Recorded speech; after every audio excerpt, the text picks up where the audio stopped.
Let's be honest. The substance dependency long case, it can be one of the most stressful parts of a medical exam.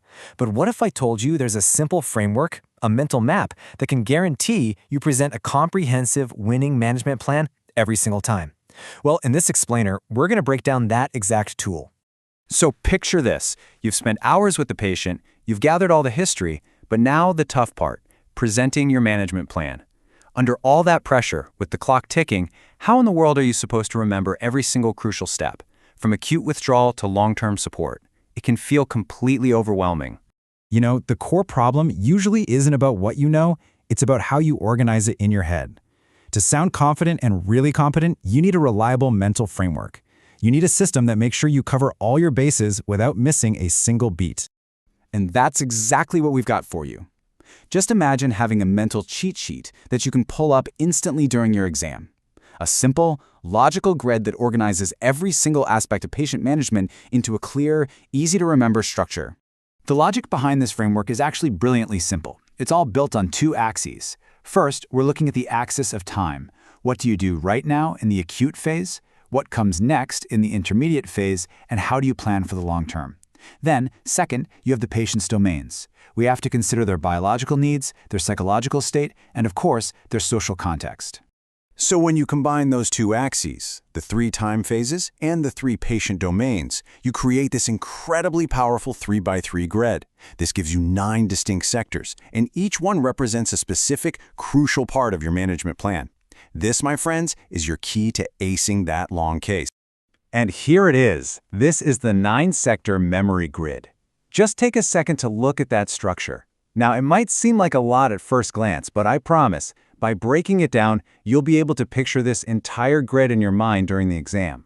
We're going to walk through it column by column, starting with the acute phase. All right, the acute phase. This is all about the first 24 hours. It's about immediate safety and stabilization. Everything you do right here, from the moment the patient is admitted, is absolutely critical for setting the stage for their recovery. So biologically, your first job is a risk assessment. This is what's going to determine the treatment setting. Are we talking inpatient or outpatient? Then you'll run baseline tests, a urine drug screen, blood alcohol levels. Next up is withdrawal management, using meds like benzodiazepines and NSAIDs. Those are your non-steroidal anti-inflammatory drugs. And for a patient with IV heroin use, you'd also be thinking about detoxification with methadone or buprenorphine. Psychologically, this phase is just as vital. You've got to educate the family, help them understand the condition and why admission is so necessary. Providing reassurance and support is key. And you'll establish the ultimate end goal, abstinence. But you also need to set more immediate, achievable goals, like just getting them to engage with treatment and stopping risky behaviors. And then there's the social front. This is about gathering information and getting the support structure in place. You want to get a collateral history from family and friends. And then there are the practical things, like arranging medical leave from work and giving super clear instructions to the nursing staff for monitoring vitals and withdrawal symptoms. Okay, so we've navigated that initial crisis. Let's move to the next column in our grid. Once the patient is stabilized, we enter the intermediate phase. This is really where the deep therapeutic work begins, and the focus shifts to building skills and preventing relapse. Biologically, you're now doing daily assessments of their mental state. You're checking for drug side effects and keeping a close eye on their sleep and appetite. This is also the time when you make referrals if you need to. And crucially, after about a week of abstinence, you kickstart relapse prevention, which can include using anti-craving medications like naltrexone. And when we say relapse prevention, what does that really mean? Well, it's not just one thing. Think of it as a whole toolbox of strategies and therapies. They're all designed to equip the patient to handle triggers and cravings, really helping them stay on that path to recovery. Psychologically, this intermediate phase is where the heavy lifting happens. It's a multi-pronged attack. You're doing psychoeducation with both the patient and their family, while also starting core therapies like cognitive behavioral therapy and motivational enhancement therapy. Plus, you're teaching really practical skills like relaxation and anger management, all alongside supportive psychotherapy. And since we mentioned it, let's quickly define CBT because it's so important. It's a type of talk therapy that is incredibly effective. Basically, it helps patients see the links between their thoughts, their feelings, and their actions, and helps them develop new, healthier ways of coping instead of turning back to substances. Socially, the support team really expands here. You'll bring in an occupational therapist, or OT, to assess the patient's day-to-day functioning and help schedule activities. This is where a multidisciplinary approach, sometimes called a STAR model, is just vital. You'll also have a social worker or a community psychiatric nurse, that's a CPN, who might do a home visit to check out the living situation. All right, we've managed the crisis, we've started the therapy, now it's time for that final column, the long-term plan. This is all about what happens after discharge. It's about sustaining recovery out in the real world and making sure the patient has a rock-solid support system. From a biological standpoint, the discharge plan is everything. You have to assess the patient's insight into their illness and how likely they are to comply with treatment. That's what will shape the follow-up schedule. Maybe you start with weekly clinic visits and then taper down to monthly.